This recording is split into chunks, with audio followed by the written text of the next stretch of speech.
So if you have a Dyson Ball Animal 3 vacuum like this one, you're gonna want to clean out the filters occasionally. You can clean the filters pretty easily, and it's worth doing to get the best performance out of the vacuum. The Dyson Ball Animal 3 has two filters, one right here that is called filter A, and one that's actually hidden in the ball down at the bottom, inside the ball, that is filter B. Both of them are washable, and you could also replace them if you want. Let's go through the process about how you would remove them and how you would wash them out. Okay, first of all, you want to remove the canister like this, push the button, pull it out. So now we want to get out the filter right here. It's pretty easy to do. Just pull this tab right here, pop this back, and you can pull out the filter. Again, this is filter A. It's fully washable, just like any Dyson filter. We'll go through that process in a second. When you want to put it back, it's very simple. You just pop it back here and close it down. But we'll wash it out, let it completely dry, and then we'll put it back. So filter B is actually inside the ball here. It is kind of hidden, but you can suspect it's there because this piece is purple. Dyson always makes the interaction pieces on their vacuums a contrasting color. Usually it's red. In this case, it is purple or blue, whatever you want to call this. And you can get at this piece by twisting right here. You can see there's two little tabs for your fingers. You want to just give that a twist, and it actually comes off pretty easily, though, again, it's not super intuitive because who would think to look in here for a filter? So if you have low suction or your Dyson is not working as well as you'd suspect, then you want to remove that ball piece. Here's what it looks like. And now you have a filter right here. This one's a little confusing to take off. You just need to give it a twist, and basically you twist it counterclockwise. There's the filter. This one is also fully washable. It kind of looks like a paper that doesn't seem like it's washable, but you can wash it in cold water. This one is like very clearly a fabric, so it does seem washable. But anyway, they are both washable, so let's just go ahead and do that. Okay, so we're going to wash out the filter on the Dyson Ball Animal 3. We'll start off with the filter A, and this one you want to be a little bit careful with since it has some supports in here we don't want to break, but generally speaking, you want to just hit it with cold water. And we are trying to remove any dust from this. That means we also want to wash the inside, have the water push the dust sort of out. But washing it alone will do most of the work. Be careful twisting it. You can, and I know some people recommend it, but there is hard plastic in here that you don't want to break. So don't try to wring it through twisting. Give it a thorough rinse with very cold water. Or even warm water is fine, but I tend to use cold water just to preserve the life of these. Don't miss the inside. It'll still be gray. It's never gonna look brand new again, but after a good wash, it'll be very clean. When you're done, Dyson says just wring it out like this. Trying to get some excess water out. You could squeeze it, but again, be gentle. You wanna get most of the water out. Don't forget to turn it. See, the water might look a little bit gray. That means you're doing a good job. You could keep rinsing it basically until the water runs clear, but if it's not perfect, that's fine. Get the excess water out of there. And again, the main thing with this is do not put it back in the Dyson until it is completely 100% bone dry. Dyson says to let it sit at least 24 hours. And that's going to vary based on the conditions of your home, the temperature, the humidity levels, all that.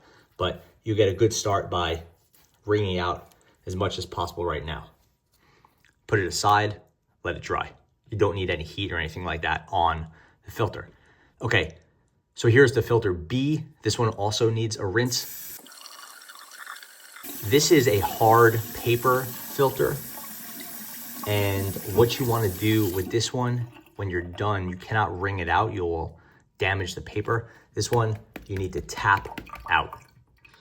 So don't forget the underside. This one's also going to be hard to clean just because of all these little folds here. There's not much you can do with this one. So it actually has instructions as well. You can see, wash it, tap, tap, tap, dry it for minimum of 24 hours, click it back into place. The water's not quite clear, so I'll keep washing it until it runs clear, and then I'll tap.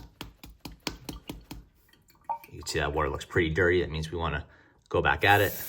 Okay, at some point you'll be happy with it, and you wanna tap. Just get all that excess water out, flip it, tap it more. So I'll keep tapping it. You wanna get rid of all the excess water. Then, just like the other one, we'll set it aside for at least 24 hours, no heat required, and make sure it is completely bone dry by the time we put it back in the Dyson Ball Animal 3 vacuum. Okay, so it's been 24 hours and the filters are completely dry, so we're ready to reinstall them into our Ball Animal 3. And I just wanted to make a quick note about what it would look like after a good thorough cleaning. This is it. It looks mostly white, but it's a little bit of a gray tone.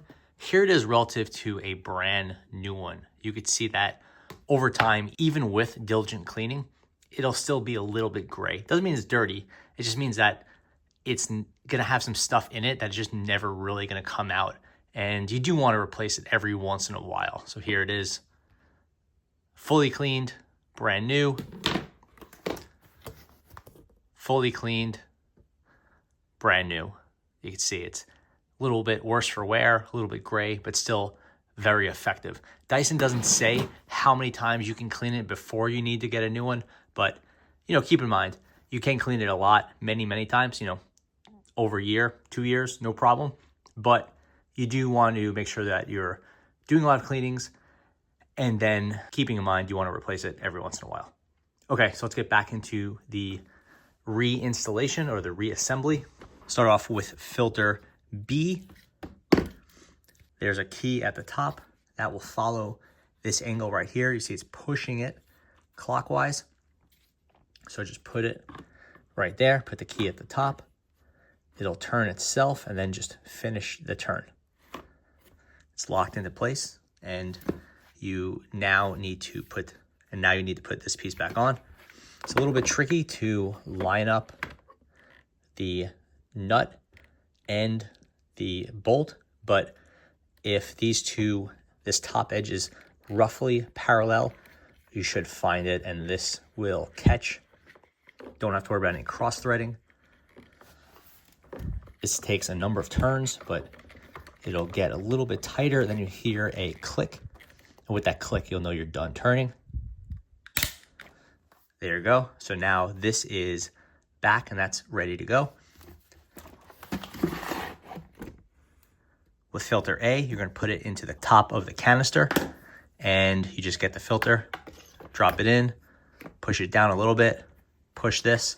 You want to hear a nice firm click. That's in place.